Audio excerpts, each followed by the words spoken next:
We all know it, we've all used it, and in one way or another, we can all agree on one absolute. The world, as we know it, would be significantly more confusing if it wasn't for Wikipedia. With tens of millions of articles available in hundreds of languages, Wikipedia is the internet's free, crowdsourced encyclopedia and serves as the largest collection of open knowledge in all of history. There is likely a Wikipedia article for any subject you can imagine. If you're looking to learn more about a website, movie, celebrity, historical figure, or event, just a simple Google search will lead you to a plethora of information in a matter of seconds. Such an immense range of material to find inevitably leads the user down a massive rabbit hole, often featuring articles on a number of eccentric events or quirky characters. But venture far enough, and you will soon discover the side of Wikipedia deliberately sealed away from mainstream audiences. It is the side where the strange, grotesque, and incomprehensible all collide together and greet the average Wikipedian with stories you would never believe to be real. Tonight, we'll be looking at an iceberg containing dozens of the most absurd articles available, starting from the top with the tamest of pages, before descending all the way down to the articles which are simply without description. There is a whole world of fascinating yet terrifying information, all available on the internet's most visited encyclopedia, and all capable of reshaping your perception of the world around you. So, let's go there.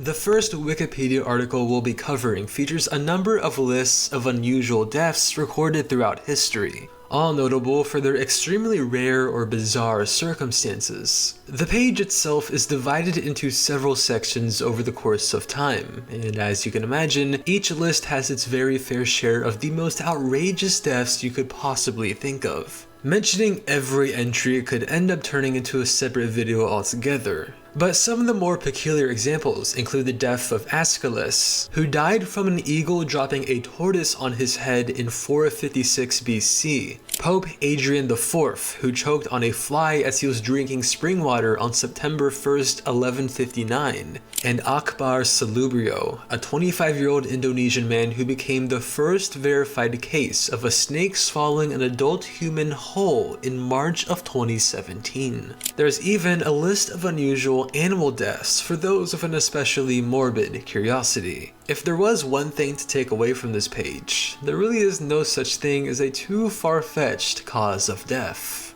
Gravity hills are a landform notorious for being able to produce an unusual optical illusion, this being when the slope of a hill appears to be upward instead of downward. These illusions often cause many misleading visual cues which would otherwise completely defy the laws of physics, such as water appearing to run uphill or a car left out of gear appearing to roll against gravity. This phenomenon is largely caused by the layout of the surrounding terrain. Rising and descending land inevitably obstructs the view of a straight horizon, which is how a person usually finds the slope of a surface. With this sense of balance being removed, other landmarks such as trees or signs will appear to be leaning and trick the human mind into viewing their surroundings from a skewed perspective. Several theories have suggested these hills to be the result of magnetic or even supernatural forces at work, which has earned them nicknames such as magnetic hills or even anti-gravity hills. But many conducted studies have found that this is caused by nothing more than the absence of a horizon. Located on the Scottish island of Unst, the Unst Bus Shelter, or Bobby's Bus Shelter, serves as a small yet comfortable resting stop near the small village of Balta Sound.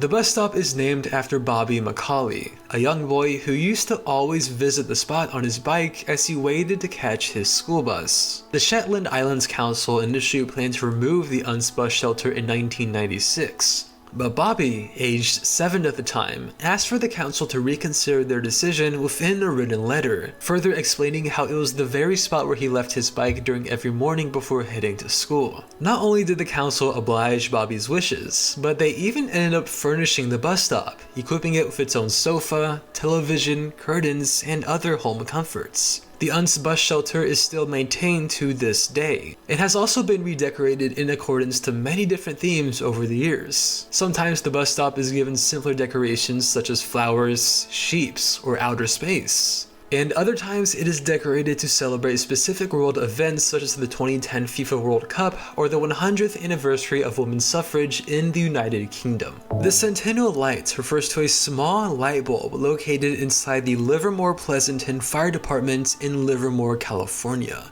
What makes this light bulb so celebrated is its remarkable longevity, having first been installed all the way back in 1901 and shining ever since.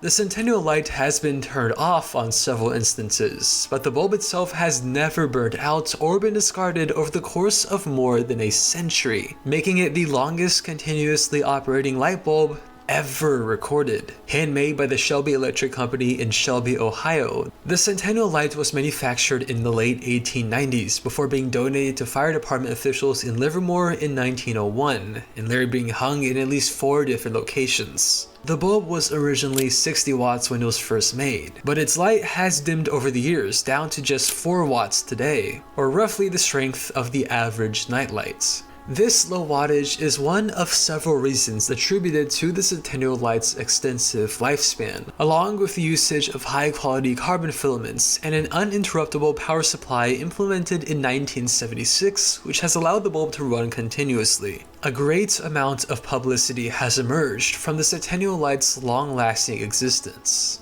including mentions from the Guinness Book of World Records as the most durable light in the world, letters from around the nation admiring the bulb's longevity, as well as a number of books, shows, and documentaries, all covering the light bulb and its storied history. The Centennial Light is still open to public viewing at the Livermore Pleasanton Fire Department to this very day, where it will continue to be housed and maintained for the remainder of its very long life. Originating in the town of Fremont, New Hampshire, the Shags were a rock and roll band formed in 1965 by teenage sisters Dorothy, Helen, Betty, and Rachel Wiggin. The band's style is simple yet notably erratic and sonically bare, with Wikipedia themselves labeling the group as a blend of garage rock and proto-punk. The uniqueness of their music eventually led to the sisters building a renowned legacy in the world of outsider arts, but not in the ways you would typically imagine. The Shags initially came together thanks to their father and future manager, Austin Wiggin Jr. Raised in an impoverished family, the sisters lived under incredibly strict house rules, which included no friendships, romantic relationships, or visitings anywhere outside of their home, and generally suffered significant parental abuse at the hands of their father. Dorothy herself has stated in an interview, "Our father was stubborn and he could be temperamental. He directed, we obeyed, or did our best." One random day, Austin ended up withdrawing the Wiggin sisters from school, purchased each of them instruments, and arranged music and vocal lessons for them to forcefully take. Austin insisted his daughters would follow through on a prediction their mother made, which saw them rise to fame as a band. And so for years, the Shags were ordered to practice daily and perform every week at the Fremont Town Hall until they eventually reached superstardom. Now, this is all despite the fact that the girls themselves had zero initial interest in music. And not only were they entirely inexperienced, but they were essentially skillless from a songwriting and performing standpoint. Of course, this total lack of familiarity as musicians led to their records from over the years sounding very rudimentary and comically random. The Shags released their debut album Philosophy of the World in 1969, a project funded by their own father to very polarizing feedback. Musically, the songs contained incredibly unconventional rhythms, cheap guitars which were often untuned, and aimless melodies accompanied with lyricism you would otherwise believe were written by kindergartners. Being as inept and non-coherent as they were, Average listeners found the Shags to be one of the worst musical acts of all time, often facing mockery for their poor quality of music and general absence of any proficiency as artists. The Shags were active for roughly 6 more years after debuting,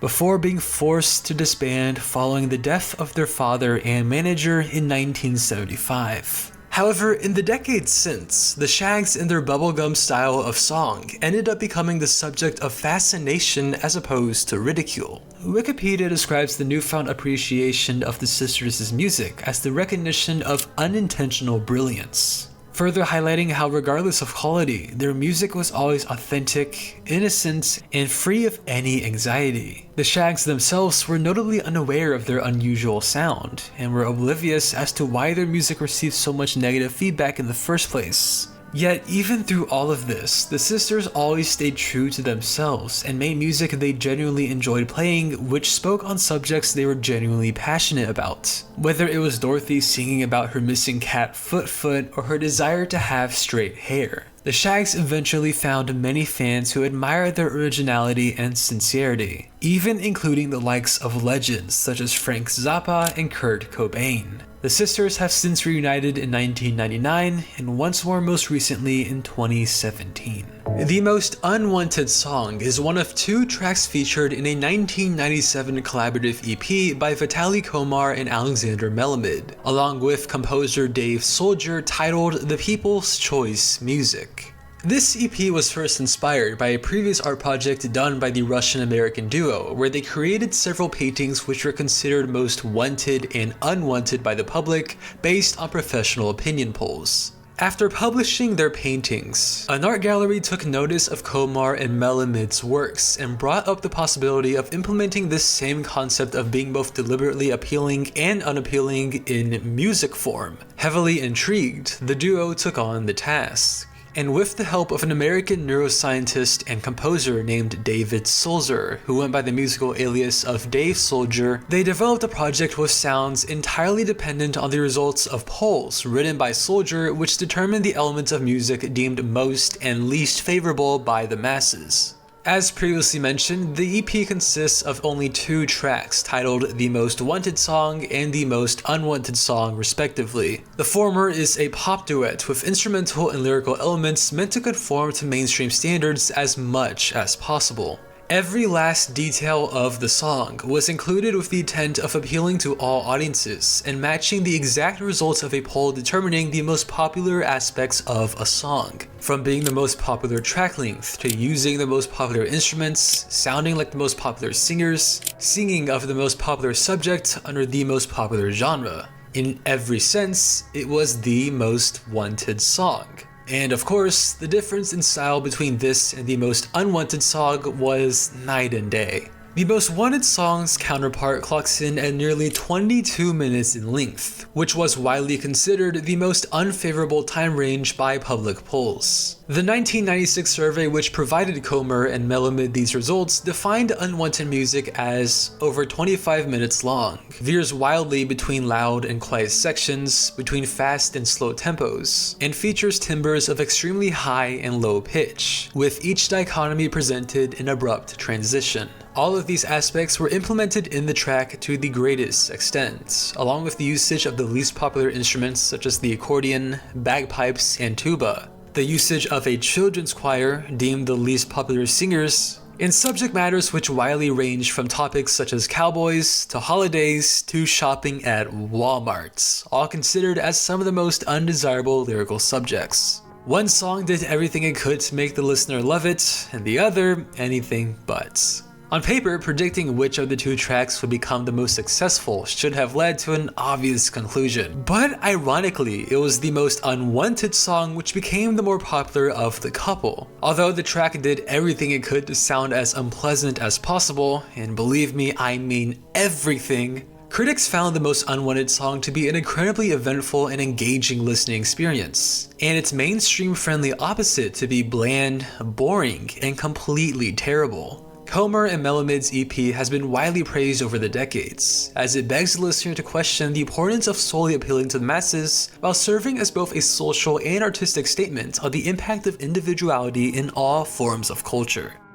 This Wikipedia article covers a UNESCO World Heritage Site in southern Peru containing the enigmatic Nazca Lines, a series of over 700 geoglyphs done over the surface of the Nazca Desert, which vary in peculiar designs and shapes. Estimated to have been drawn out between the years 500 BC and 500 AD, each design was formed by the removal of reddish-brown pebbles to show the yellow-gray subsoil underneath, ultimately creating shallow trenches in their place. Although they have occasionally met human interference from squatters or construction workers, the glyphs have remained naturally preserved over the course of millennia as a result of the region's relatively dry and windless climate. When combined, the lines measure in at more than 1,300 kilometers or 800 miles long, while covering a total of 19 square miles of area with an average depth of just 4 to 6 inches. The designs of the Nazca Lines are so massive in scale, they are only ever truly visible through aerial photography. Those surrounding hills and mountains also allow for portions of the lines to be viewed on foot.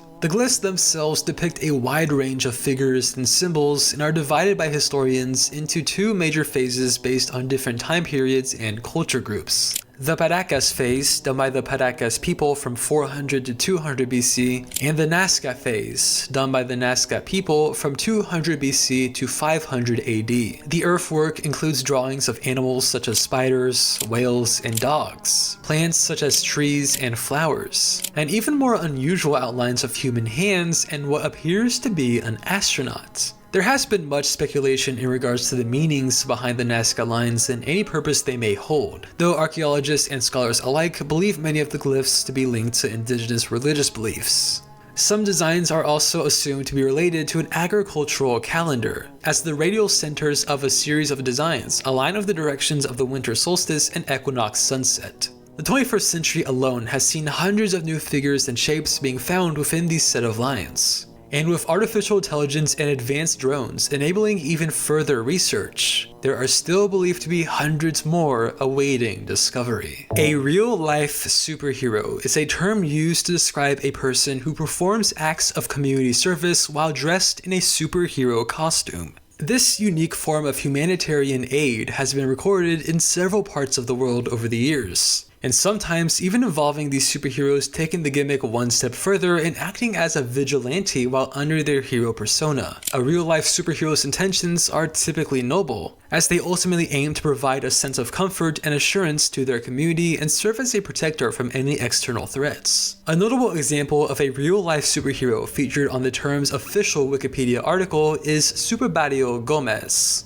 In 1997, Gomez became a celebrated symbol within Mexico City, with a signature red and yellow attire which made him easily discernible amongst Mexican families. In this case, the masked hero was less of a crime fighter and more of an activist, frequently organizing labor rallies, city protests, and petitions to save locals from eviction in his own way of doing good for mankind.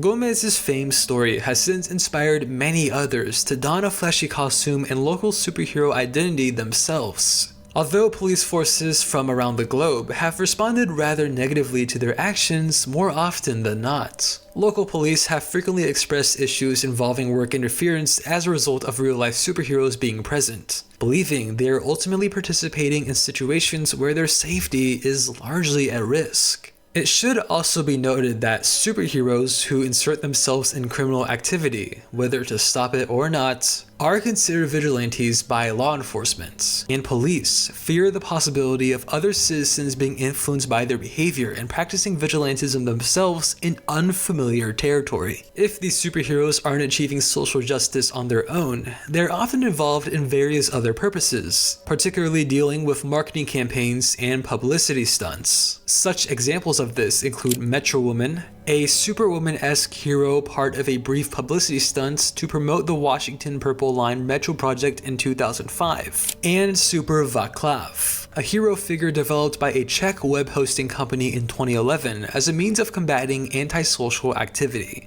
The Atari video game burial refers to a large-scale burial event which took place on September 26, 1983, and saw hundreds of thousands of unsold Atari computers, consoles, and game cartridges cartridges being disposed of underneath a landfill in Otero County, New Mexico. The circumstances of this burial largely revolve around financial difficulties and a series of failed games released by Atari prior to the event. One incident which has often been linked to the burial taking place was the video game crash of 1983. A fiasco which saw Atari Incorporation losing $536 million following a significant dip in Warner Communications' yearly profits, and an additional insider trading scandal involving Atari's former CEO, Ray Kasser, being Atari's parent company. Warner Communications were ultimately left with no choice but to sell the corporation in the year after this disastrous crash, the burial site almost being symbolic of the consequences surrounding poor business practices.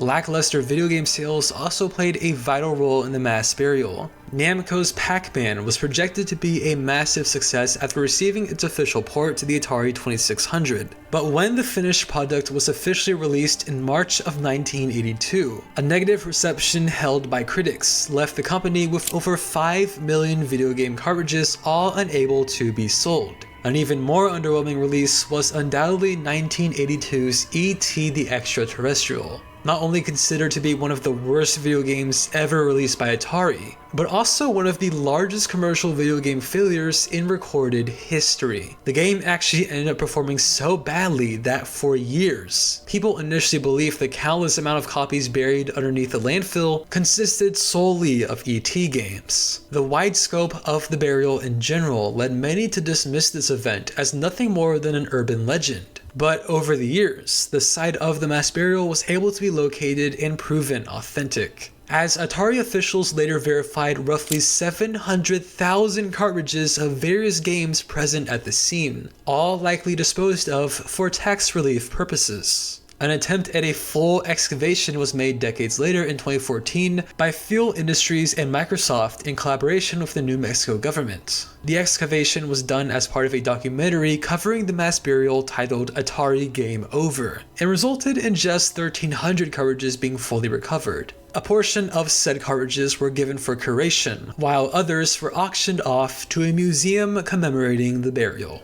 A gay bomb is a hypothetical psychochemical weapon developed by the United States Air Force, which is said to have the ability of releasing sex pheromones upon detonation, causing enemy forces in nearby areas to develop an inexplicable sexual attraction towards one another and further generating mass panic. The idea of a gay bomb initially emerged in 1994 at the Wright Laboratory located in Ohio. It was there where a 3-page proposal listing out several possible non-lethal chemical weapons was written, and among many of the mentioned concepts was a bomb which could sporadically evoke homosexual behavior through an odorous dispersion. Of course, scientifically speaking, the development of such a weapon is largely implausible, as there are no studies which hint at the possibility of any pheromones leading to behavioral changes at such a rapid rate. However, ideas of a similar nature arose when researchers in Sweden proved how particular odors can produce brain responses which may differ from a person's own sexuality, further enabling the possibility of body odor remote engineering to achieve what has been described as a distasteful but completely non-lethal weapon. Suffice to say, if these bombs actually existed, there would certainly be a lot less combats and a lot more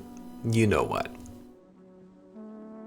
This is obviously a much more broad entry, but the Wikipedia article for false memory generally covers the phenomenon of a person recalling a particular object or event which never actually occurred and or significantly differs from reality. Having a distorted sense of memory can result from various different components, including but not limited to source misattribution, manipulated information, and neurological conditions such as dementia or obsessive-compulsive disorder. A person with a history of trauma may also be considerably more vulnerable to suggestibility than most, and factors such as sleep deprivation and hypnosis are equally as capable of falsely encoding a memory. Over the years, there have been many conducted studies and much fascination held over this universal abnormality, with psychologists of all generations developing thought-provoking theories and unraveling compelling information through psychological experiments. Some of these aforementioned experiments have shown how false memories are able to be triggered through particular ways of wording as well as relational processing, which tends to see the brain associate particular events with just generally vague representations.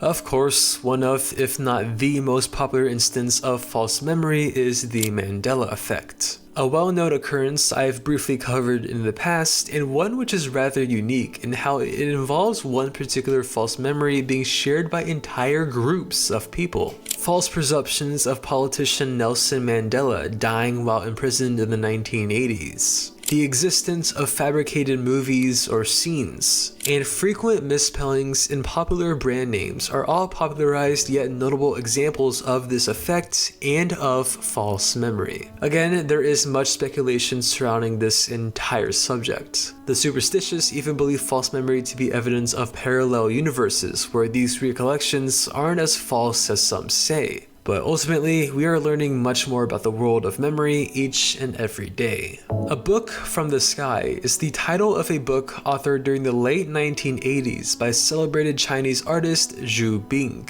stylistically drawing from literature works published during the Song and Ming dynasties. This book is 604 pages of entirely meaningless text. I kid you not, every character included in the book's 4 volumes was completely made up and designed to imitate traditional Chinese glyphs minus any genuine denotations. Bing, the artist behind each of the book's 4,000 characters, carved his designs into blocks of pear wood before they were then transformed into book-length text. Pages from A Book from the Sky were first developed as sample pages typeset by Bing himself, who later sent them to be physically printed at one of China's few remaining traditional printing factories. There, factory workers typeset the pages themselves with the help of a model book provided by Bing, of which contained various shapes and symbols placed in accordance to each of the glyphs in his book. As for the project's significance, Bing has stated that A Book from the Sky was intentionally designed to expose the fact that Chinese literary culture is taoyan, a term which translates to boring or monotonous. Through the usage of pseudo-Chinese characters, A Book from the Sky aims to criticize the cumbersome nature of the Chinese language and challenges any viewers to re-examine their faith in written word. Upon its completion, A Book from the Sky debuted as an exhibition in October of 1988 at the China Art Gallery in Beijing, where it attracted an intrigued audience of writers, professors, and artists alike. Bing's book received a considerable amount of praise from critics, though it was also met with suspicions of mockery and largely dismissed by Chinese locals. Since the 90s, the exhibit has moved around various art museums in the United States, but was never put on display for a second time in China. There is a realm of people claiming or purchasing land on celestial bodies such as planets or stars, or even claiming entire portions of space itself, known as extraterrestrial real estate. Although they have practically zero legal standing, private organizations or individuals of an elite class often make these ownership claims, believing natural satellites such as our own moon to be private property and even attempting to sell portions of land on these bodies. Similar to more personal claims, a long history exists of nations asserting their territory and potentially colonizing particular celestial bodies such as the moon or Mars, envisioning the land to be used for various long-term purposes such as migration or planetary research. The concept of extraterrestrial real estate itself goes as far back as the 1890s, though it only ever gained serious traction during the 1960s and 70s in the midst of the renowned space race. In the world of law and governance, members of the United Nations took a crucial preventative act which prohibited any country from laying claim to extraterrestrial sovereignty in the form of 1967's Outer Space Treaty, an agreement which established international space law and deemed outer space as the province of all mankind. All major spacefaring nations have ratified the treaty, ultimately diminishing any future claims or disputes over extraterrestrial bodies by individuals or private entities alike. Still, there have been several notable instances of people going out of their way to ludicrously declare parts of outer space as their own. including Chilean lawyer Renato Gajardo Vera's 1953 claim of the moon, a German man named Martin Jurgens believing the moon to be an ancestral gift originating from Prussian King Frederick the Great, and a man named Dean Lindsay who essentially claimed the entire universe as his own on June 15, 1936. This was not long after Lindsay had made previous claims on both the Atlantic and Pacific Oceans, and he even ended up receiving offers from people who believed his galactic property claims to be authentic. For those unfamiliar, Bubbles is the name of a chimpanzee who was owned by the king of pop himself, Michael Jackson. This little guy was born in 1983 from within a research facility in Austin, Texas, which prioritized breeding primates for animal testing. Various reports claim Michael Jackson visited this research facility when Bubbles was around 8 months old and purchased him on the spot. The acquisition is supervised by a well-known animal trainer from Hollywood named Bob Dunn. From there, Bubbles moved into the Jackson's family home in Encino, where he and Jackson began developing an affectionate human-pet connection. Their bond was only strengthened when Jackson relocated to the grandiose Neverland Ranch in 1988, taking Bubbles alongside him and treating him as if he were a son. Bubbles had his very own crib in Jackson's bedroom, used Jackson's toilet, was often fed meals and candy, and supposedly even assisted Jackson with housekeeping chores. My chimpanzees run around, help me clean the room, they help me dust, clean the window. It should be noted that Bubbles did still have an indecent side to him, as Jackson's housekeepers have stated their disapproval of his behavior in the past, and how they once even had to clean his feces after it was hurled at a bedroom wall. However, Jackson himself rarely complained about his pet chimpanzee, whom often traveled alongside the megastar, drawing much more attention from the media. During their days abroad, Jackson taught Bubbles how to moonwalk, allowed him in various recording sessions for his albums, had tea with the likes of Elizabeth Taylor and the mayor of Osaka, Japan in 1987, and even became involved in a number of music videos, including his own cameo in Jackson's video for Liberian Girl. Many of Jackson's fans and accomplices adored Bubbles for his undeniable cuteness and the excitement he brought to any atmosphere. But alas, nothing lasts forever, and as Bubbles grew older, he inevitably matured into a much larger and hostile adult and became unsuitable as a house pet, let alone a competent travel buddy. After Jackson gave his goodbyes, Bubbles was sent to an animal trainer in California, before later moving to the Center for Great Apes Sanctuary in Wakulla, Florida in 2005. Bubbles has remained at this location ever since, and was isolated from Jackson when he died following a cardiac arrest on June 25, 2009. Still, Bob Dunn believes Bubbles fondly remembers his previous owner and appreciates their time together, telling the news of the world. Bubbles definitely missed Jackson when they parted and will miss him now. Chimpanzees are intelligent. They remember people and stuff. Bubbles and Michael were close friends and playmates. The last time Michael visited, Bubbles definitely recognized and remembered him. This Wikipedia article is dedicated to Ferdinand Cheval, a French mail carrier who was born on April 19, 1836, and is most widely known for constructing Le Palais Ideal, or the Ideal Palace in English, a project he dedicated 33 years to, and one considered to be one of the greatest works of naive art architecture. Cheval was raised in a poor household, his parents making ends meet as hard-working farmers. At just 13, Cheval left school altogether and began working as a baker's apprentice, though he later quit to become a mail carrier, which was ultimately his lifelong occupation. Cheval worked for his local post office by day, but he always held a keen interest for the world of architecture, and knew he was capable of building something magnificent for himself and his family. What eventually accumulated into a breathtakingly beautiful palace first came to Cheval as a sudden vision, one which spawned from a dream and soon re-emerged during a casual walk.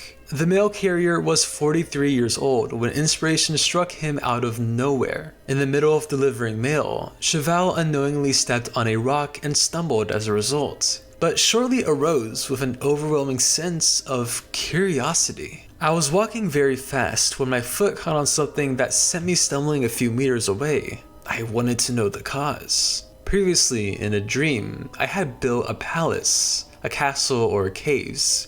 I cannot express it well. I told no one about it for fear of being ridiculed, and I felt ridiculous myself. Then 15 years later, when I had almost forgotten my dream, when I wasn't thinking of it at all, my foot reminded me of it. My foot tripped on a stone that almost made me fall. I wanted to know what it was. It was a stone of such a strange shape that I put it in my pocket to admire it at my leisure. This admiration of the uniqueness of nature largely motivated Cheval to commit to a project with an end result far greater than he could have possibly imagined out of such a small occurrence. Starting in 1879 and continuing for a total of 33 years, Cheval picked up stone after stone while making his mail rounds and returned them home to construct the Palais Ideal, bounding each of them with cement, mortar, and lime. The building itself draws heavily from several different styles, its structure influenced by churches of various religions ranging from Christianity to Hinduism. Cheval constructed the palace out of river-washed stones, pebbles, various different fossils, and porous tufa, seen all throughout the building's outer walls, which took 20 years to finalize. Each of the palace's towering facades and gorgeous decorations from within bear resemblance to several royal residences or awe-inspiring churches from across Western Europe.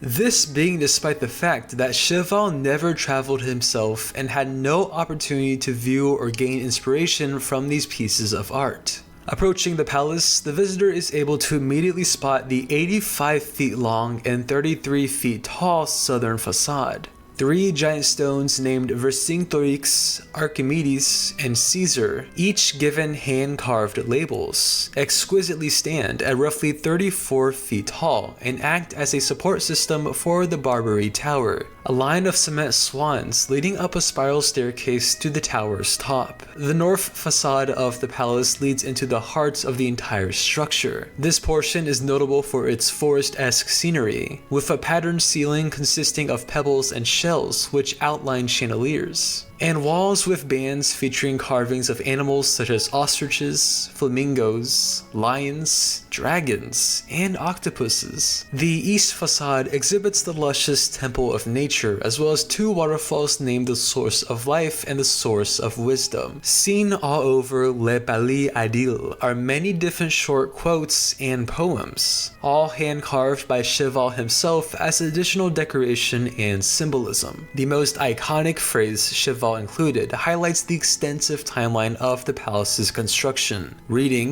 1879 to 1912.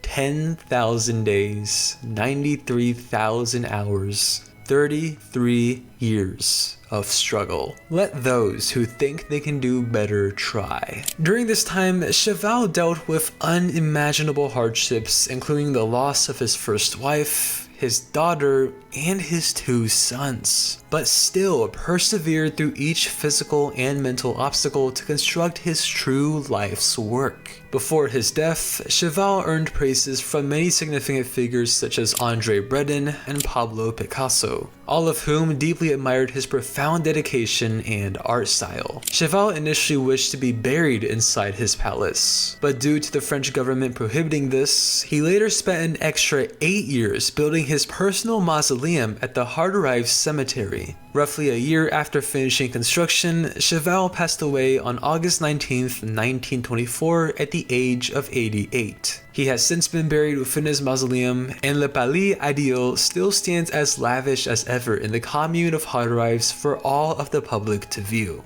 Temple OS is the name of a lightweight operating system which is entirely biblical themed, said to have been designed with the intention of serving as a modern-day third temple. The operating system was initially released to the public in 2005 as J Operating System, before later being renamed to Lose Those, Sparrow OS, and finally Temple OS following a self-described revelation from its creator in 2013. Speaking of whom, American computer programmer Terry A. Davis is the man solely responsible for developing and designing Temple OS. doing so over the course of a decade as a means of following explicit instructions from God. Davis regularly experienced manic episodes as early as in 1996, resulting in many trips to local mental hospitals. The programmer often saw delusions of space aliens and government agents stalking his home. On one occasion, Davis was said to have experienced a revelation and claimed he managed to achieve direct communication with God himself, who demanded him to create an operating system meant to live on as God's prophesied third temple. Temple OS was officially announced as complete in 2013, with a message on Davis's website stating,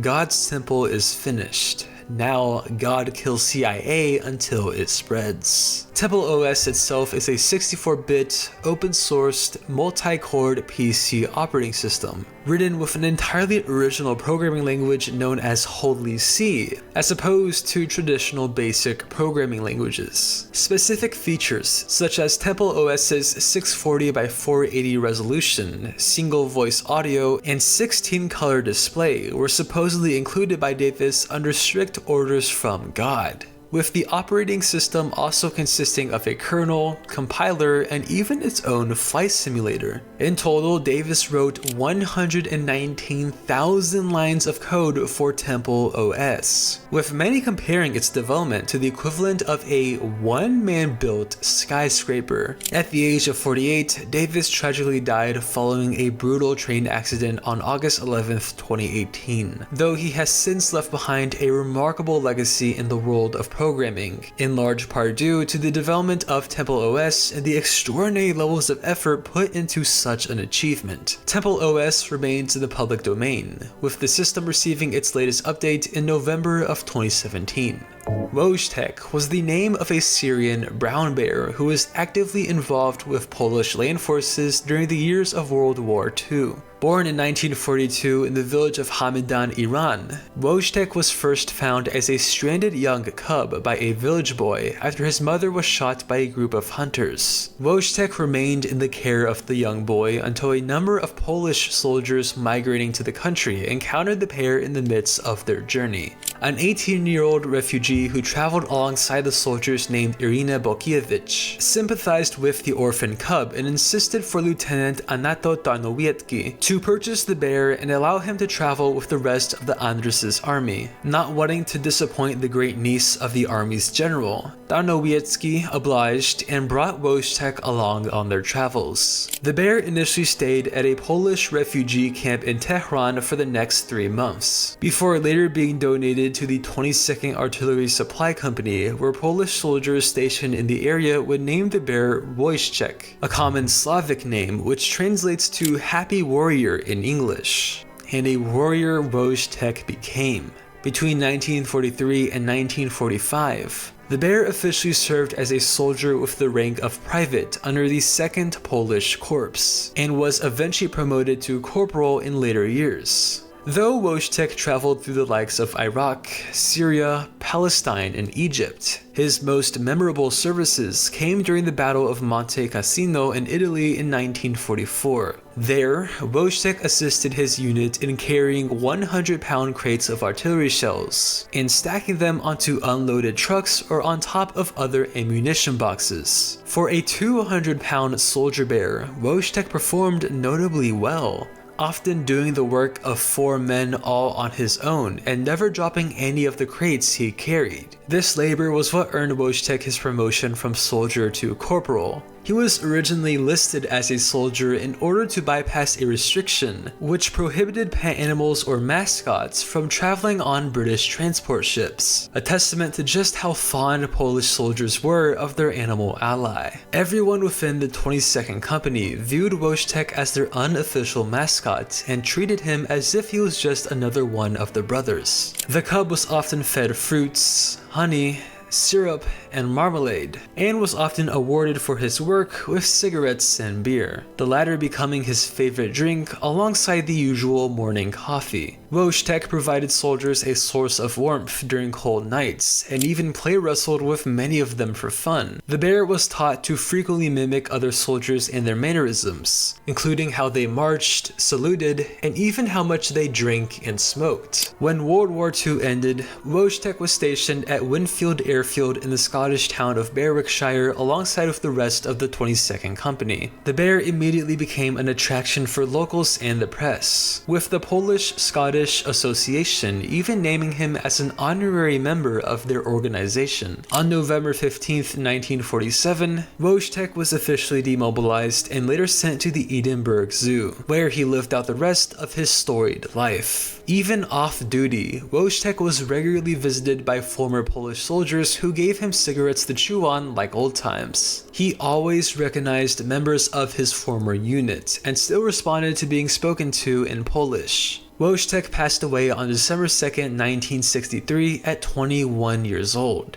weighing in at 1,100 pounds and standing at 5 feet and 11 inches tall. The bear has since been memorialized through various statues, an emblem symbolizing his services, and accounts of soldiers and civilians alike who remember Wojtek for his strength, friendliness, and guardianship.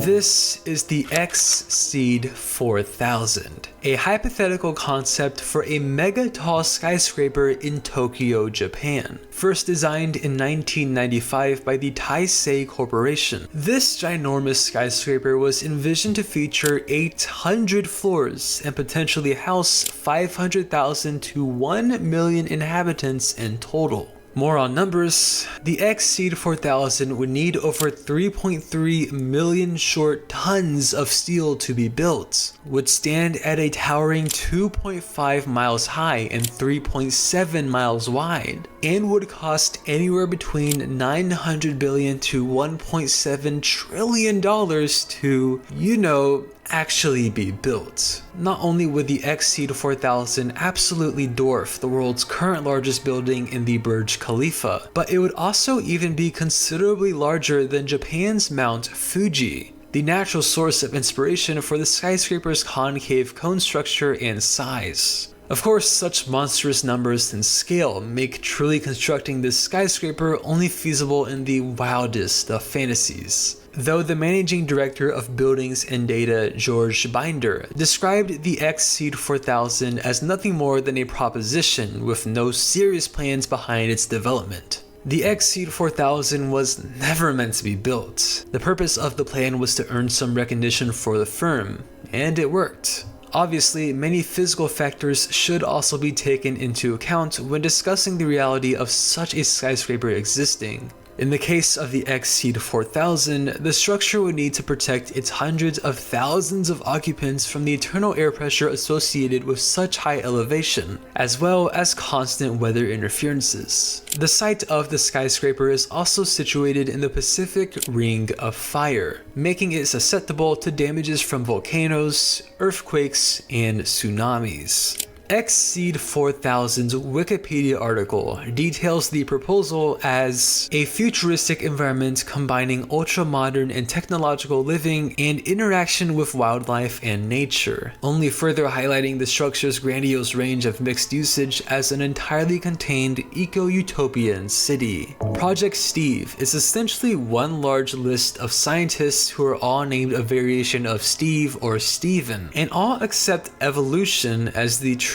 to existence. This project initially started off as a joke made by officials at the National Center for Science Education, acting as a parody of already existing lists formed by creationists of scientists who reportedly doubt evolution. Project Steve's namesake comes from the late paleontologist Stephen Jay Gould, and received its first signatories 1 year after his death in 2002. Again, this list exists as nothing more than a satirical response to the few scientists who believe evolution to be a false theory, and the creationist lists they put so much value into, further poking fun at such endeavors by stating, "We did not wish to mislead the public into thinking that scientific issues are decided by who has the longer lists of scientists." Although Project Steve began as satirical, it has since become a genuine collection of renowned scientists and even Nobel Peace Prize winners, who are all simultaneously part of the family of Steves, with the project accumulating a total of 1,498 signatories as of September 6, 2024. Nearly 97% of all scientists believe every earthly species of today originated through evolution, so there's nothing really controversial about this list. Born on May 17, 1918 in Seymour, Indiana, Robert Shields lived his life as an American high school English teacher by day, as well as a minister on the side. However, Shields is most famously known for his personal dedication as a diarist, starting from 1972 until being forced to discontinue following a stroke in 1997. Shields wrote a diary which documented every 5 minutes of his life, altogether consisting of over 37.5 million words. As long as it was, this was not Shields' first diary he kept, as he initially began writing one to chronicle his first love when he was 17, before soon giving up on it due to a lack of interest. But this would not be the case for his second diary. During an extensive time period of 25 years, Shields dedicated at least 4 hours a day solely to chronicling his every existing moment,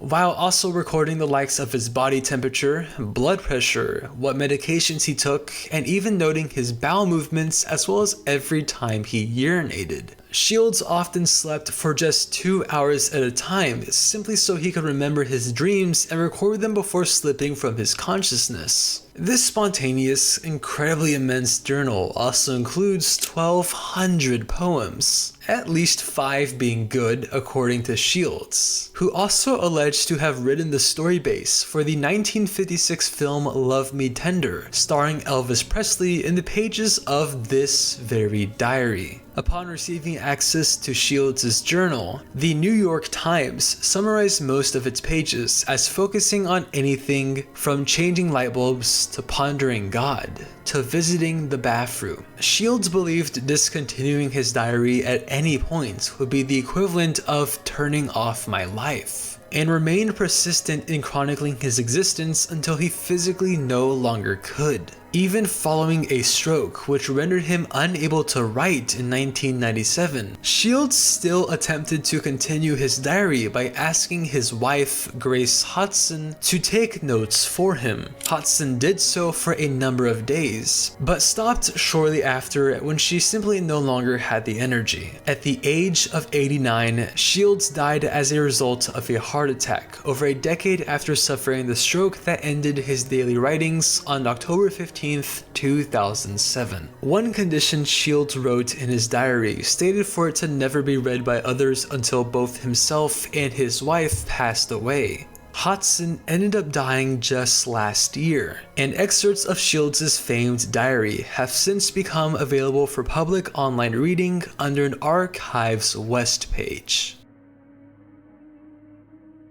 Located underneath the Cemetery Church of All Saints in the Czech town of Kutná Hora, the Sedlec ossuary is a Roman Catholic chapel decorated with the skeletons of anywhere between 40,000 to 70,000 individuals. The history of this eerily astonishing display of Gothic architecture dates back to as early as 1278. When Sedlec Cemetery was widely viewed as a prestigious burial site throughout Central Europe for supposedly containing soil directly from the Holy Land. Over the course of several centuries, a series of mass casualty events, such as the Black Death and the Hussite Wars, resulted in thousands of burials at this very cemetery. So much so, to the point where an expansion was desperately needed.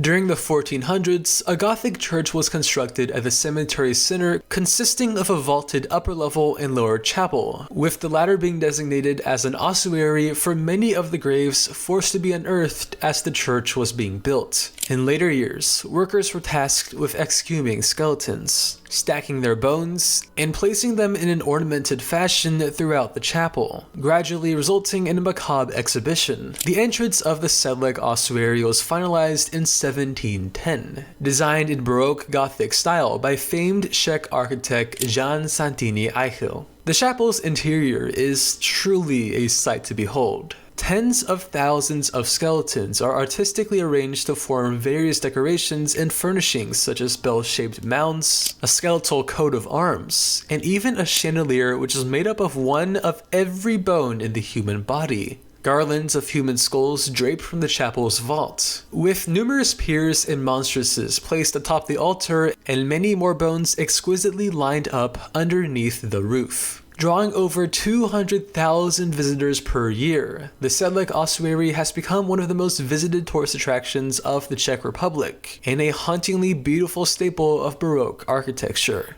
The site has been featured in various media such as cover arts, music videos, and films such as Courtney Solomon's Dungeons and Dragons and Katja von Garnier's Blood and Chocolate. The Glasgow Ice Cream Wars were a series of violent turf wars taking place during the 1980s involving several rival criminal gangs in Scotland. Criminal activity was prominent in the streets of Glasgow, where various organizations used ice cream vans as fronts to sell drugs and stolen goods in the open. These vendors routinely followed routes in certain neighborhoods and always announced their arrivals with musical chimes, in the same exact fashion as an ordinary ice cream van. Over the course of several years in the 80s, tensions rose between drivers of these criminal vendors as a result of escalated competition. Rival operators took part in numerous fights and ice cream van raids, as well as using shotguns to fire into the windscreens of the vendors, all as an intimidation tactic. Though beginning sporadically, the local conflict continued for months on end, growing more heated and violent with every newly reported attack. Amid many smaller incidents, one particular case stood out for culminating in the tragic murder of an entire family, now widely viewed as the peak of the violence brought upon by the ice cream wars. On April 16, 1984, an 18-year-old Scottish teen named Andrew Doyle was working as a driver when he had an intimidating encounter with a group of dealers attempting to take over his run. When Doyle stood his ground and resisted, an unidentified assailant shot through the windscreen of his van before the rest of the group hastily ran off. Doyle went about the rest of his day as planned. However, he remained entirely oblivious to a frightener planned against himself and his family by rival criminals during the late hours of the night. At 2 a.m., Doyle's front door and lawn were doused with petrol while he and his family were asleep. The petrol was lit, and the Doyle residence was set in flames, with Doyle, members of his family, and 3 additional guests still inside. The victims included Andrew Doyle himself, his father James, James's daughter Christina Halloran, her 18-month-old son Mark, and Andrew's siblings named James and Tony, aged 23 and 14 respectively. 2 men named Thomas T.C. Campbell and Joe Steele were both tried for the murders and convicted unanimously, with Campbell also being convicted for the aforementioned shotgun attack occurring earlier in the day. An exhaustive 20-year-long court battle later took place when Campbell and Steele contended their convictions. The case received a lot of coverage and saw many notable events take place during its lifespan, including protests, prison escapes, confessions, and much more than I could fit within this entry. To greatly summarize, Campbell and Steele were initially sentenced to life in prison, but after an informant confessed to lying under oath, their convictions were overturned and the men were granted leave to parole in December of 2001. Campbell and Steele ultimately served 20 years.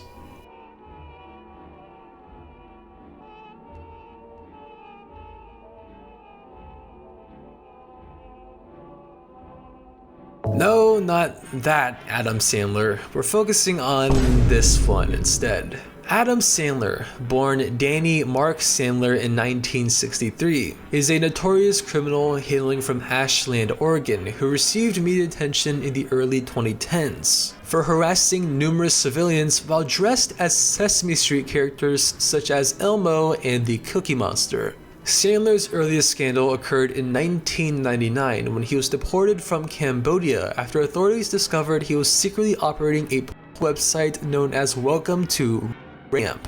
I'm not going into specific details on this website because if I do, this video will get taken down, but Sandler's page was incredibly misogynistic, predatory, and vile enough for Cambodian authorities to locate his whereabouts and exile him out of the country. Following the ordeal, Sandler returned to his home nation of the United States and changed his name from Danny to Adam. And over the years, he would go on to commit a series of obscene acts in several major cities, which landed him newfound levels of notoriety. A number of videos recorded in 2012 showed Sandler dressed up as Elmo while yelling out anti-Semitic and xenophobic rhetoric as he was walking throughout Central Park in New York City. Sandler was later charged with felony extortion against the Girl Scouts of the USA after claiming the organization frequently arranged sexual encounters between young campers and male employees, threatening to publicly share this information if they didn't pay him $2 million. Sandler was ultimately sentenced to 1 year in prison for this crime. Following his release in 2013, he then traveled west to the city of San Francisco, where Sandler's streak of harassment only continued. Dressed up as Elmo again, Sandler reportedly threatened to rip out the throat of a female shopkeeper after he was forcibly removed from her store. Authorities were called in, and Sandler was then charged with being a public nuisance, to which he pled guilty. Sandler received a 5-year ban from areas such as Fisherman's Wharf, Union Square, and the Embarcadero for his actions, and eventually became infamous within San Francisco communities for being Evil Elmo. Sandler's time in San Francisco was further highlighted by even more reprehensible activity, including instances where he falsely claimed to work at stores, shouted offensive remarks at tourists, and attempted to lure children from the outside of a candy store with his Elmo costume. In 2016, Sandler made the move south to Los Angeles and somehow found a job at the Santa Monica Pier. An article from the Los Angeles Times noted Sandler's costume performances as the Cookie Monster, his outfit of choice for when he continued threatening others and spewing out political and racial rhetoric. Sandler was last reported in Santa Cruz, California in 2023. Though he hasn't been charged with any crime since, Sandler has still frequently been accused of behaving in a perverted manner and acting coarsely in public spaces. Police officers have since deemed Adam Sandler a national nuisance, advising locals not to interact with the man in any way, shape, or form if spotted in their area.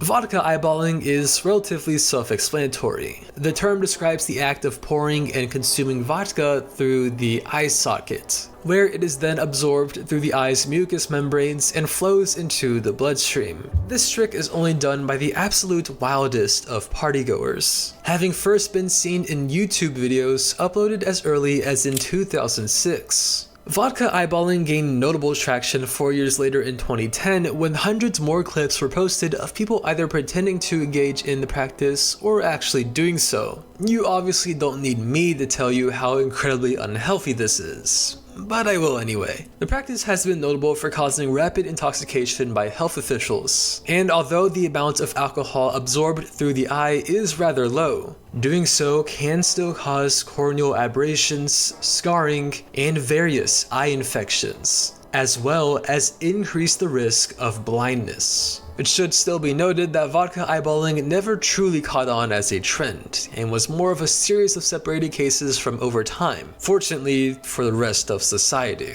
Denno Senshi Porygon, or Computer Warrior Porygon in English, is the title of Pokemon's 38th episode from its first ever season, and is infamous amongst fans for containing a scene which induced severe seizures in hundreds of Japanese children upon being aired for the first time. The episode itself was written by Junki Takegami, directed by Kiyotaka Itani, and broadcasted on TV Tokyo on December 16, 1997. The plot follows Pokemon's usual protagonists, Ash, Misty, Brock, and Pikachu, as they learn of a malfunctioning issue with the Pokeball transmitting device at a local Pokemon Center. The group eventually hears from the creator of the Pokeball's transfer system, Professor Akihabara, who informs them of how it was none other than Team Rocket who stole his prototype Porygon and have been utilizing it to steal other Pokemons from inside his transfer system. To find what's wrong with their Pokeball and retrieve Akihabara's Porygon, Ash and his group, along with a backup Porygon, are recruited by Akihabara to travel into the cyberspace system and combat Team Rocket in a battle of digital Pokemon. In a chaotic and explosive fight between Porygon, Ash's group ultimately emerged victorious and all normalcy is restored. However, there was a moment during this episode occurring 20 minutes in when Pikachu uses his signature Thunderbolt attack to block an impending wave of missiles, which had an incredibly unprecedented effect on its viewers. The time was exactly 6:51 p.m. when the broadcast displayed the brief moment of the resulting explosion from Pikachu's attack. On the screen, light red and blue lights rapidly flashed at a rate of roughly 12 Hz for 6 seconds. The sharp intensity of the lights, only amplified by two traditional anime techniques known as Paka Paka and Flash, left viewers reportedly experiencing blurred vision, headaches, dizziness, and nausea. Most devastatingly, the scene also triggered photosensitive epileptic seizures in several hundred young children and further caused a loss of consciousness and momentary blindness, in what the Japanese press later labeled the Pokemon shock. A total of 685 viewers were immediately taken to hospitals following the episode's airing in over 37 Japanese stations. 208 were reportedly unconscious as they were admitted, and over 90% of the affected victims were either middle schoolers or high schoolers, the oldest victim being 58 years old. Many of the episode's viewers suffered from epilepsy and required serious medical treatment after watching the rapid explosion of colors emitted. In response to the incident, TV Tokyo released a formal apology to the Japanese public and momentarily suspended its program. Since its sole broadcast in 1997, Dino Senshi Porygon was pulled from rotation and never aired again in any nation due to heavy health concerns. The Pokemon anime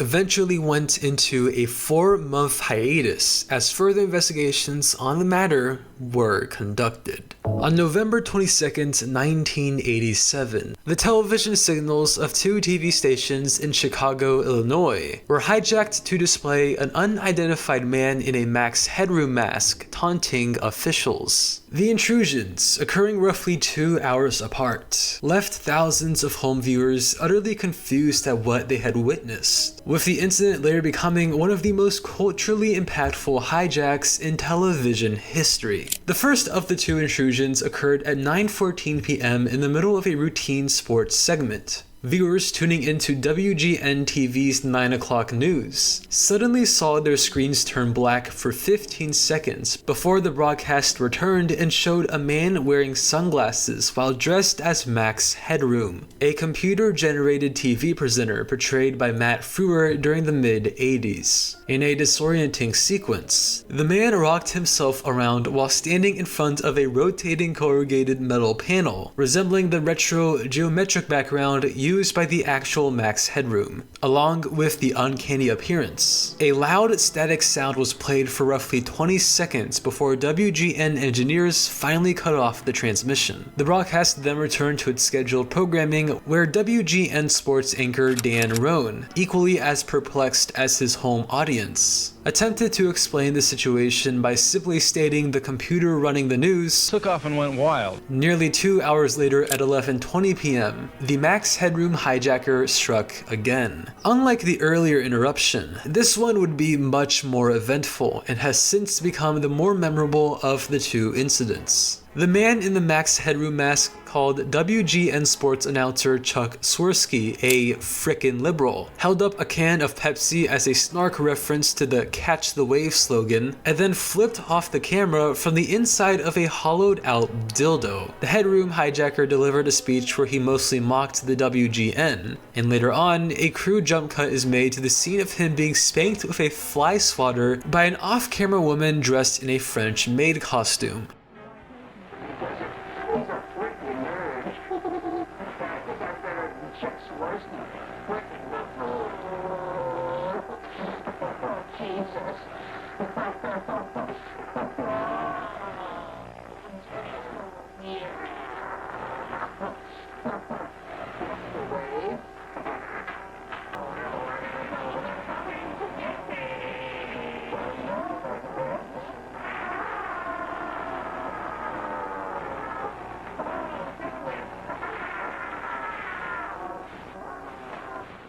This intrusion lasted for a much longer 90 seconds, having been ended by the hijackers themselves as technicians at WTTW Studios were left helpless without the assistance of more experienced engineers. As the Doctor Who broadcast finally returned, hundreds of calls were pouring in from baffled viewers in Chicago, wondering if what they had seen was planned or another unprecedented hijack. Authorities later learned the intrusions were caused by hijackers sending a microwave transmission to the TV station's broadcast, which was substantially more powerful than their own, causing a phenomenon known as a capture effect. What followed afterwards was a series of investigations, inquiries, and online speculation as to the culprits behind the hijackings. Some believed the intrusions were caused by a frustrated employee or former employee of WGN. Others thought of the ordeal as an unorthodox publicity stunt. And some believed the hijackings were done by members of Chicago's underground community of hackers. All authorities definitively know is that at least 3 participants were involved in all incidents. But ultimately, no one has ever claimed responsibility for the stunts with concrete supporting evidence. The perpetrators initially faced a fine of $100,000 and up to 1 year in prison for their actions.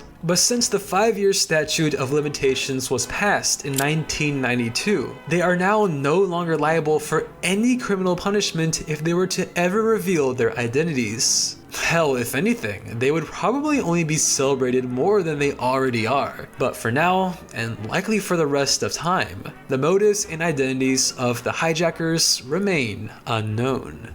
The Solway Firth spaceman was the name given to a previously inexplicable figure shown in this now iconic photograph. This picture was taken on May 23, 1964 by fireman, historian, and photographer Jim Templeton of his daughter Elizabeth, while on a trip to the English village of Burgh by Sands. A total of 3 photographs were captured of Elizabeth and were otherwise innocent in nature. But in the second picture taken by Templeton, what appeared to be an all-white figure in a spacesuit could be seen floating over the photo's horizon and above Elizabeth's head. Templeton and his family were shocked by what they saw in the picture, as the father further insisted that he did not see anyone around him or his daughter when the photograph was initially taken. Upon being published, analysts working at the photography company of Kodak verified the picture as authentic and not fabricated in any way, shape, or form, making the mystery behind this figure all the more perplexing. As the decades went by, this very image received widespread coverage in newspapers and later online, while becoming a topic of heavy intrigue for the superstitious as well as ufologists, who believed Templeton's picture to be photographic evidence of extraterrestrial life. This was a belief even held by Elizabeth herself in later years, and with the figure's official Wikipedia article detailing a series of strange encounters involving Templeton and men in black, it seemed as though whatever or whoever this being was, it wasn't from this earth. But alas, an explanation for the infamous Solway Firth spaceman was finally provided during an interview with investigative journalist David Clark in 2014. Clark stated that the spaceman seen in the photo is none other than Templeton's own wife Annie, who also happened to be present with Jim and Elizabeth and could also be spotted in another photograph taken on the same day. What appears to be a space helmet was found to have been dark bobbed hair belonging to Annie, and the illusion of a spacesuit can be credited to an overexposure of color of Annie's pale blue dress, which can be seen in other photos as white as well, though the figure in Templeton's photo has no supernatural origins. Its enigmatic nature and significant publicity has led Clark to believe people will still be talking about it in another 50 years. The Wikipedia article for the mutiny on the Bounty covers a historical revolt which took place on the Royal Navy vessel HMS Bounty as it was traversing through the South Pacific Ocean on April 28, 1789. Bounty first sailed from England in the year 1787 as it embarked on a mission to gather and transport breadfruit from the island of Tahiti to the West Indies. Serving as the ship's captain was Lieutenant William Bligh, once a highly respected British officer in the Royal Navy. Bligh was, by all means, an authoritarian figure in the presence of his crew of 46, often verbally and physically abusing any of the men who acted insubordinately. One English sailor named Fletcher Christian was a particular target for Bligh, and frequently found himself on the receiving end of his humiliating punishments during his time on board. Bounty eventually went into a 5-month layover period upon arriving in Tahiti, forcing its crew to separate from Bligh as they spent more time interacting with native Polynesians. Their experiences with Tahiti's indigenous peoples, coupled with the death of the ship's surgeon Thomas Huggin, led much of the crew to gradually grow out of naval discipline and develop a newfound disdain towards Bligh's leadership. It only made matters worse when the captain blamed Hugin's death on the crew themselves, attributing his death to the effects of intemperance and indolence. Bligh continued spending months calling out his own crew for their neglectful behavior and general slackness, even if most of it was largely exaggerated. In his own words, Bligh described his crew of Royal Navy personnel as neglectful and worthless petty officers. And if the pure hatred in his quotes wasn't a clear sign of what was to come, I don't know what else would be. Eventually, Bounty's crew had enough of Bligh's crude sternness. As Bounty laid over water 30 miles south of Tofua, the aforementioned Christian, acting momentarily as lieutenant, led a group of disgruntled crewmen in seizing the ship's control from Bligh in the early hours of the day. The crew of mutineers kicked Bligh and 18 other loyalists out of the ship, and forced them to travel the rest of their journey back to England in the ship's open launch. Though they knew their impending punishment for this would be devastating, the Bounty's crew succeeded in delivering a defying statement towards Bligh in the form of one of the most famed mutinies in naval history. The captain had to sail more than 4,000 miles separated from his ship before he was able to bring the mutineers to justice a year after the revolt in April of 1790. As Bligh returned back home to England,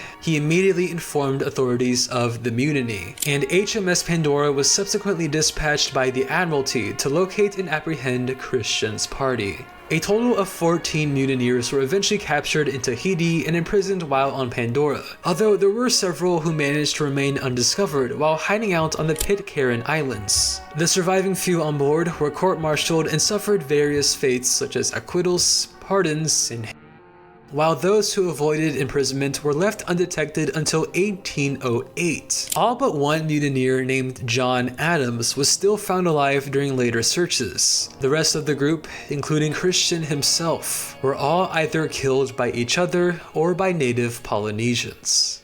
The Poe Toaster is the name given to a succession of people who have spent several decades paying tribute to the legendary Gothic poet Edgar Allan Poe by visiting his grave and raising a toast to his memory every year. Remaining undetected for at least 60 years, the Poe Toaster would visit the cenotaph marking Poe's burial in Baltimore, Maryland during the early hours of January 19th, the author's birthday. The mysterious figure was always dressed in black while sporting a brimmed hat and white scarf, and brought along with them a glass of Martell cognac and 3 roses to leave behind before disappearing into the night. The Poe Toaster was always very secretive during their visits, often covering their face with a scarf or hood, and only visiting Poe's cenotaph with no onlookers nearby. It's been said the original Poe Toaster first began their visits during the 1930s, although no official report was ever noted in print until 1950. From there, the tradition of pouring cognac and neatly arranging red roses on the monument continued. The significance of the cognac itself is unknown, but the 3 roses were said to be symbolic of Poe, his wife Virginia Eliza Poe, and his mother-in-law Maria Clem. Occasionally, the Poe Toaster also left behind notes with their offerings, with statements or quotes further paying homage to Poe and his works. It is believed when the first Poe Toaster passed away in 1998, the tradition was then passed on to a son. However, the death also marked the beginning of faux toasters attempting to imitate the original despite rarely aligning with the toaster's traditions. Since then, the toaster's notes continue to be written, though the authenticity of many of them have been long debated for whether or not they were real or left behind by ordinary Poe enthusiasts. One note left on Poe's grave in 2001 commented on Super Bowl 35 and cryptically predicted the New York Giants to win the game, while another in 2004 criticized France's opposition in the Iraq War. 2010 marks the first year in decades without any visit from the Poe toaster, and with none occurring in 2011 or 2012, the 75-year annual tradition of the toaster was largely declared over. This remained the case until 2015, when the Maryland Historical Society organized a competition to select a new toaster to carry on the annual tradition and preserve the title's enigmatic reputation in ways similar to the original. The winner of this competition made their first appearance during the daylight hours of January 16, 2016, and has reportedly been visiting the site ever more. Though there were many imposters, and witnesses often gathered in dozens to observe the toaster's appearance, the identity of the original remains unknown to this very day.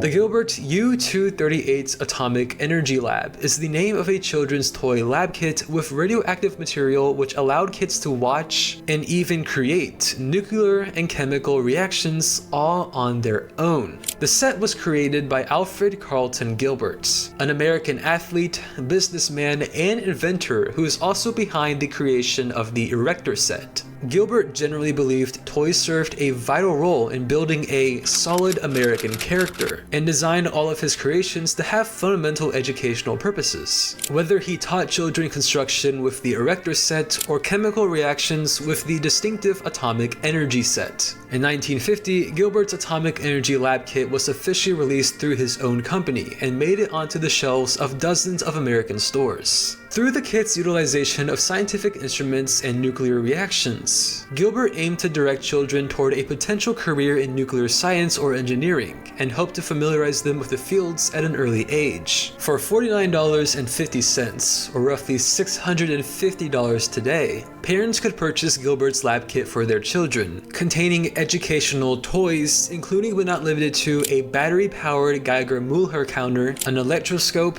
a spinthariscope, a Wilson cloud chamber, and nuclear spears. The lab's cloud chamber allowed viewers to watch alpha particles travel at 12,000 miles per second in real time, while the electroscope was able to measure the radioactivity of different substances, and the spinthariscope showed the effects of radioactive disintegration on a fluorescent screen. The kit also consisted of several instruction manuals and booklets intended to guide children in assembling and engaging with its various radioactive material. Although Gilbert's Atomic Energy Lab kit never faced any genuine safety concerns, its high prices and complex nature ultimately resulted in the set being pulled from store shelves over a year after being released. Less than 5,000 kits were sold in total, with Gilbert himself attributing this to the lab being more appropriate for those from an educated background as opposed to the average American child who is likely only familiar with action figures. It does suck though, because honestly, this lab looks kinda sick. Coming from someone who always hated taking chemistry, though the price could probably have been lowered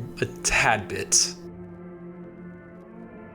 I'm sure we all remember Elsa Gate from back in the day, but if you don't, 1, consider yourself lucky, and 2, consider yourself unlucky for now being forced to recall one of YouTube's grossest controversies. Elsa Gate essentially refers to a category of videos found on YouTube and YouTube Kids, which were advertised as child-friendly but frequently contained inappropriate undertones, lewd imagery, and children's characters engaging in incredibly explicit and sometimes outright disturbing actions. The videos first began emerging on the website as early as in March of 2016, when a YouTube channel known as Webs and Tiaras was created and later garnered considerable online attention after being covered in an article by The Guardian. The channel's content revolved around people dressed as characters from popular family-oriented films such as Elsa, Spider-Man, and the Joker, performing nonsensical acts and behaving very bizarrely towards each other. The videos never featured any dialogue and were accompanied with typical children's background music. But contrary to their innocent appearance, many older viewers found the videos off-putting for their consistently inappropriate nature as well as the very much adult actions done in them. Just a few acts, not only Webs and Tiaras but every other channel involved in Elsagate either alluded to or actually performed in their child-targeted videos include injections, mutilation, childbirth, fellatio, and chemical burning, among other key terms which are probably red flagged by YouTube. When Webs and Tiaras gained millions of views on their videos, mostly from entirely oblivious children, hundreds of other equally uncanny channels would storm the platform and flood YouTube's kid-friendly section with vulgar adult material masked by familial fictional figures. Another notable channel to gain notoriety from Elsagate was Toy Freaks, created by a man named Greg Chisholm who often uploaded videos featuring his own daughters. Many called out Chisholm for exploiting his own children for views, often showing them scared or crying in Toy Freaks' videos. And he later became the subject of an investigation by child protection officials regarding alleged child abuse, though never being criminally charged. Elsagate became an alarming issue on YouTube, as countless publishing platforms, commentary channels, and news outlets from around the world raised their concerns over possible cases of child abuse, and further highlighting the risk these videos had on general child safety. As Elsagate reached its peak in popularity during mid-2017, YouTube finally addressed the vile phenomenon by adjusting its guidelines to ban children's characters in inappropriate situations. When the changes proved to be ineffective, the platform then began demonetizing Elsagate-related content before outright terminating hundreds of involved channels, including the likes of Toy Freaks.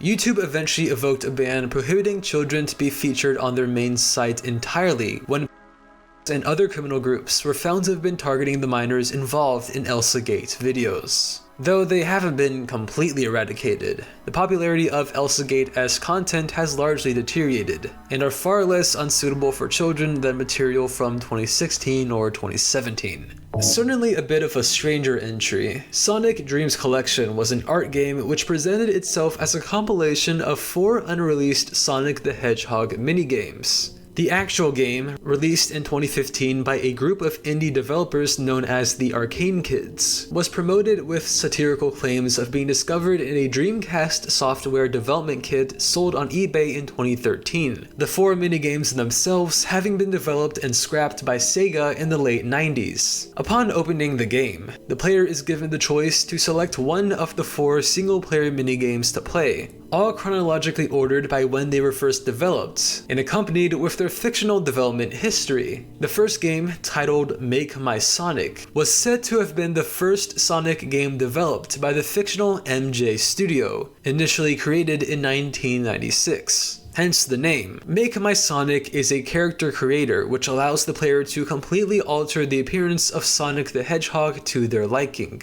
including the ability to change his color as well as size and positioning of his body parts. Then there is Eggman Origin, a game said to have been developed in 1997. Oddly enough, this minigame initially appears as unplayable, but when bypassing the preventive display screen, the player is able to access its true contents and is taken to an untextured map consisting of strange, egg-shaped creatures and Dr. Eggman himself. The central premise of the game is to feed Eggman worms from the ground until he grows to the top of a pedestal and swallows the player's own character. The third game is Sonic Movie Maker, said to have been cancelled in 1998 and widely viewed as the darkest of the bunch. Sonic Movie Maker is an interactive adventure game with the goal of finding a camera in various locations and filming 6-second videos to proceed to each different scene. Wikipedia describes several of the game's filmed scenarios as voyeuristic and heavily fetishized, so you can just imagine what goes down in this one. The fourth and final minigame is My Roommate Sonic, a virtual reality game which was supposedly cancelled in 1999, and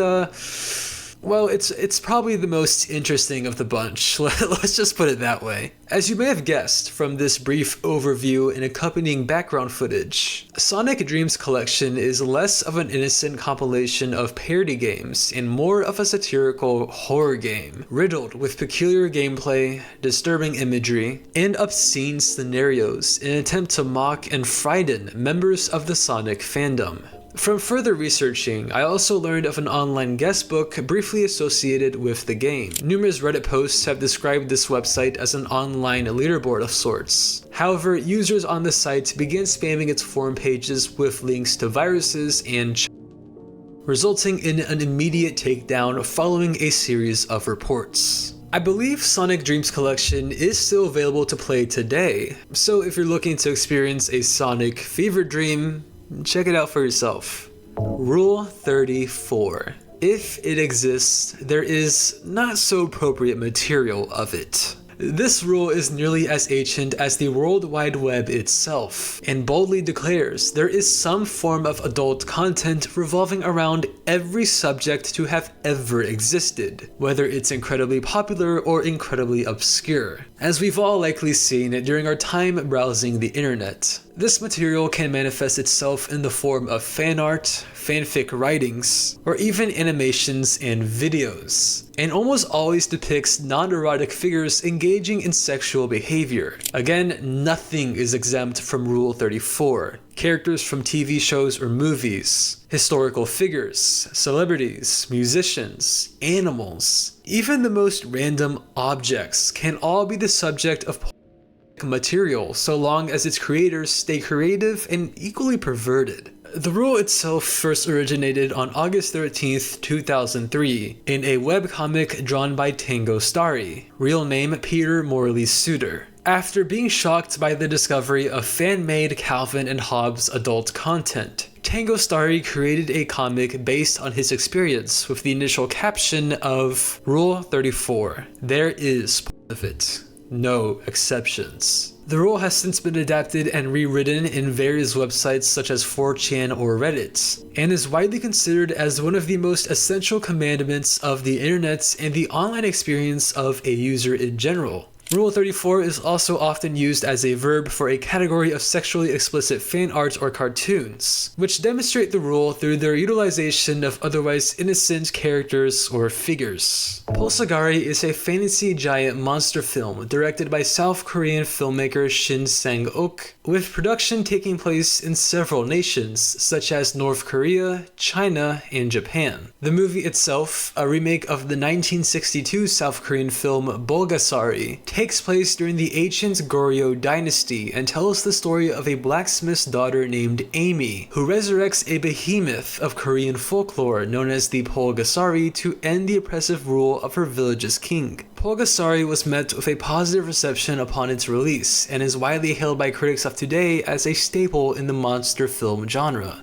Though much of its recent popularity can be attributed to the movie's storied real-world background, which quite literally involved its own director being held captive by the North Korean government. See, in 1978, Shin Sang-ok and his wife Choi En-hee became the victims of a kidnapping endeavor planned by North Korean officials and were eventually transported to an undisclosed location in the country by agents of Kim Jong-il. When the abducted couple arrived, Il ordered Shin and Choi to fulfill a daunting task for the benefit of his North Korean regime: to catapult the nation into international success by venturing into the movie industry and producing a series of acclaimed films entirely from within its territory. Il himself was a notably obsessed cinephile, and in an attempt to capitalize on the mainstream popularity of epic monster films, following 1984's The Return of Godzilla, the supreme dictator believed utilizing one of Korea's finest filmmakers to make their own creature feature gave the nation their best chance at striking gold.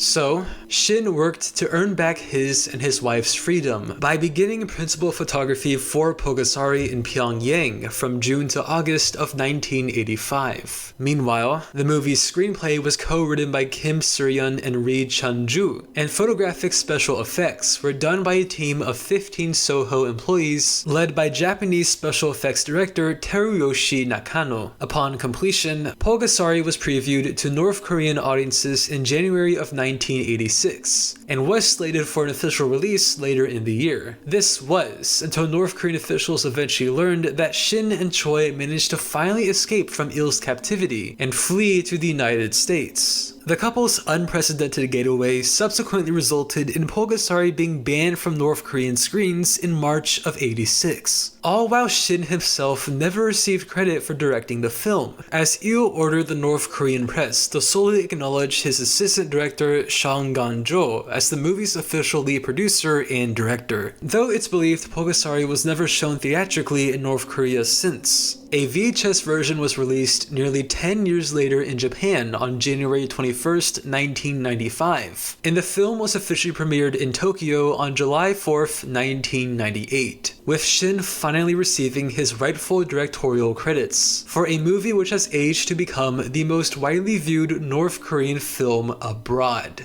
The Aristocrats refers to a notoriously offensive joke popularly known amongst stand-up comedians, and one often told privately since as early as the vaudeville era in the 19th century. The joke, known for its taboo-defying elements, goes a little something like this. It's meant to start off by setting up a story about a family visiting a talent agent and attempting to get them to book their stage act for a show. Then this agent asks what the family's act is or to show it, and the teller of the joke usually improvises the part where the family does so to describe an extremely vile and depraved act. One so unbelievably inappropriate to the point where the audience forgets they're even being told a joke just from how sickening its imagery is alone. This part of the joke often varies in detail from comedian to comedian, but it is always absurdly vulgar and consists of acts including but not limited to racism, incest, animal cruelty, coprophagia,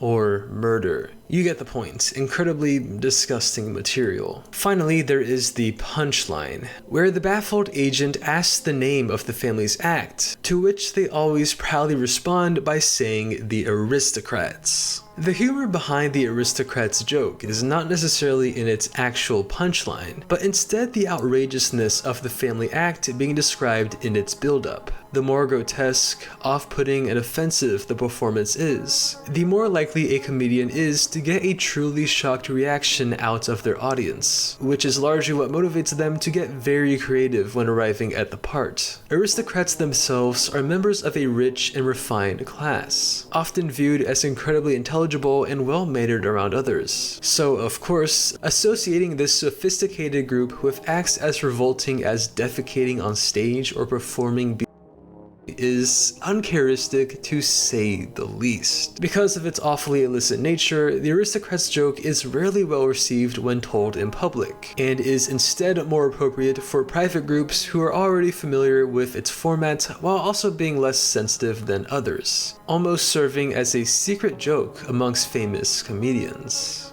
Many know Saddam Hussein as the 5th president of Iraq and leader of a totalitarian regime lasting during the late 20th century. But a fact some may be unfamiliar with is how Hussein is also a published author, having written a total of 4 novels as well as several short poems in his lifetime, all authored between 2000 and 2003. The titles of each of Hussein's books are Zabiba and the King, The Fortified Castle, Men and the City, and Begone Demons, with many being allegorical works containing political and religious undertones. The former Iraqi president wrote his first 2 books remaining anonymous, crediting himself with the simple Arabic phrase, written by he who wrote it, as a means of preserving his identity. More notably, each of Hussein's works all feature rather intriguing plots. Zabiba and the King is a love story based in Hussein's hometown of Tikrit during the 7th century, which follows a commoner girl, her abusive husband, and the ruler of medieval Iraq, each representative of the Iraqi people, the United States, and Hussein himself respectively. The Fortified Castle is a 713-paged book which details the life of an Iraqi war hero named Sabah, and the moments leading up to his delayed wedding with a Kurdish woman named Shatrin. Men in the City is Hussein's sole autobiographical novel and covers the rise of the Ba'ath Party in Tikrit. And finally, Begone Demons was Hussein's final 256-page novel, supposedly completed a day before the US invasion into Iraq, and details a Zionist Christian conspiracy through biblical metaphors and references to real-world events such as 9/11. Since Hussein's execution in December of 2006, his novels have been translated and published in various nations around the world, including Turkey, Japan, and Russia. Also known as Miracle Mike, Mike the Headless Chicken was a Wyandotte chicken who somehow survived a beheading from an axe and continued to live on for over 18 months. Mike's beheading took place on September 10th, 1945, in the city of Fruita, Colorado, and was done at the hands of a local farmer named Lloyd Olson. Looking to find his family's supper for the evening, Olson went out to his yard and retrieved a 5.5-month-old chicken named Mike from his coop to prepare for consumption. In the same way as countless other roosters before, Olson routinely grabbed his axe and chopped off the entirety of Mike's head so he could roast the animal afterwards. However, as Olson finished the beheading and let go of Mike's body, the farmer witnessed a sight to behold. The headless chicken stood up on its own and began walking around the yard as if nothing ever happened. Mike then attempted to preen, peck, and even crow, although his crowing only ever resulted in gurgles as he was without a mouth or much of a throat. As it turns out, Olson's axe swing ended up missing Mike's brainstem and a clot which prevented him from bleeding out, because his jugular vein was still intact, and with assistance from the lumbosacral organ, Mike ultimately survived the beheading and was still able to breathe, walk, and balance himself, all while headless. It was, by all means, an extraordinary miracle. When Olson discovered Mike was still alive, he decided to take care of the chicken instead of planning to eat him for dinner, feeding him with a special tube which delivered grains of corn and worms into his esophagus, and providing him milk and water with an eyedropper. Mike eventually achieved national fame for his unfathomable appearance, appearing in renowned magazines such as Time and Life, as well as building an established career of touring sideshows. Olson himself found much success in presenting Mike as a profound anomaly, earning $4,500 or $61,400 in today's money per month for his sideshows, with Mike himself later being valued at $10,000 or the equivalent of roughly $136,500 today. Frightening onlookers and touring around the country, Mike truly embraced the rockstar lifestyle and died in rockstar fashion in March of 1947, when he choked on his own mucus at a motel in Phoenix, Arizona after his feeding syringe was accidentally left on from a sideshow. Since his death, Mike the Headless Chicken has gained an iconic reputation for being one of the most oddly fascinating animals to have ever existed. Mike currently holds the Guinness World Record for being the longest surviving chicken without a head, and citizens of Fruita have even dedicated a holiday to him known as Mike the Headless Chicken Day, which has been celebrated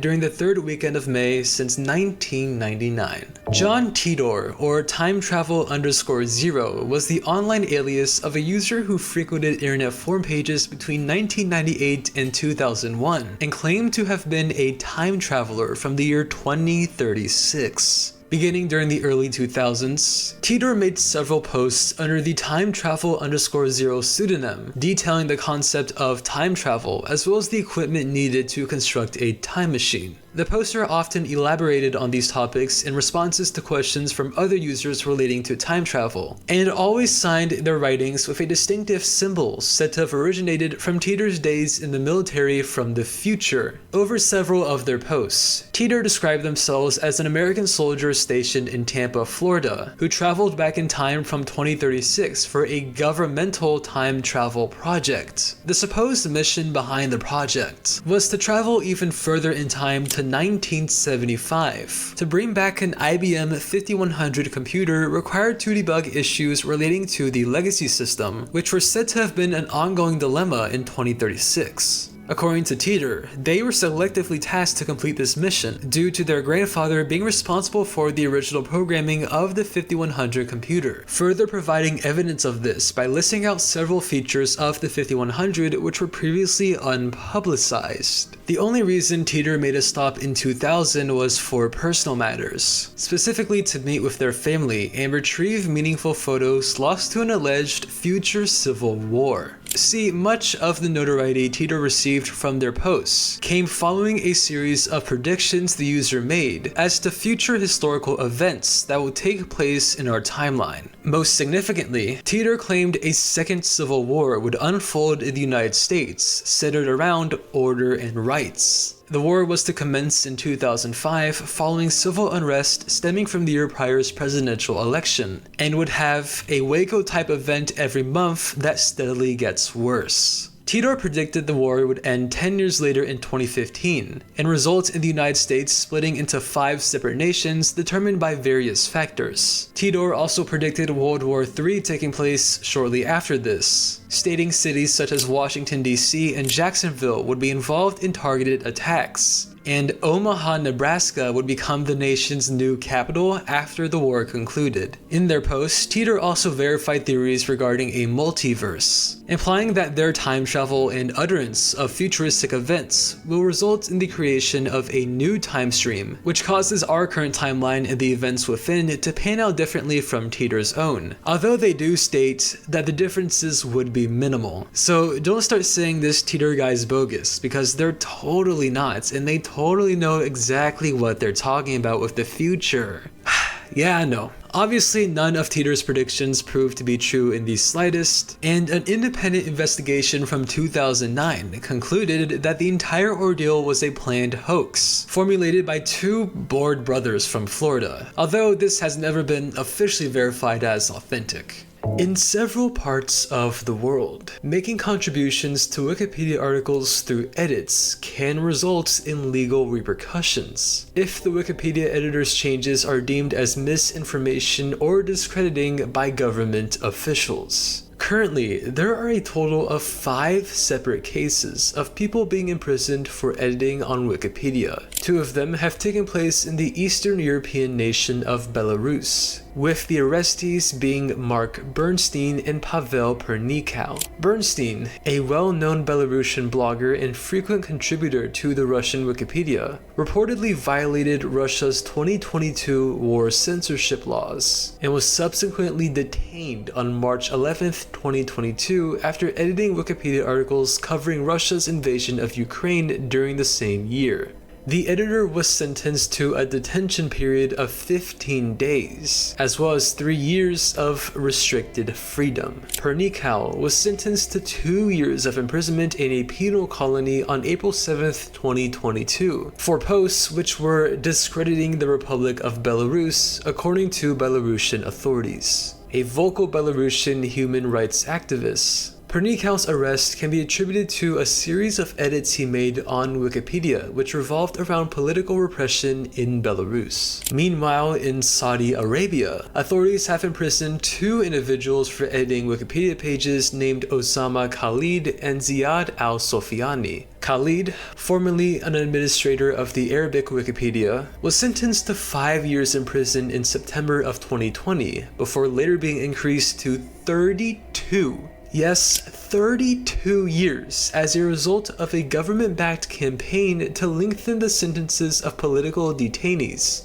Likewise, al-Sofiani was arrested for violating public morals in a series of Wikipedia edits which were critical about the persecution of political activists in the country, according to Saudi Arabian authorities. eventually being sentenced to 8 years in prison himself. Finally, in Syria, a software developer and Wikipedia contributor named Basil Kartabil was arrested in 2012 and later secretly executed in 2015 after authorities discovered his editing history on various articles, as well as his online human rights activism, which advocated for freedom of expression and extending online access in Syria. Kartabil's death sparked significant public outrage around the world and amongst online communities, with many mourning his loss and expressing their frustrations over highly oppressive governments in the Middle East, silencing those who speak out against their dictatorial rule in the cruelest of methods. The Basil Kartabil Fellowship was established in his honor in 2017, which is a non-profit public charity supporting art, technology, and culture while promoting values essential to Basil's own work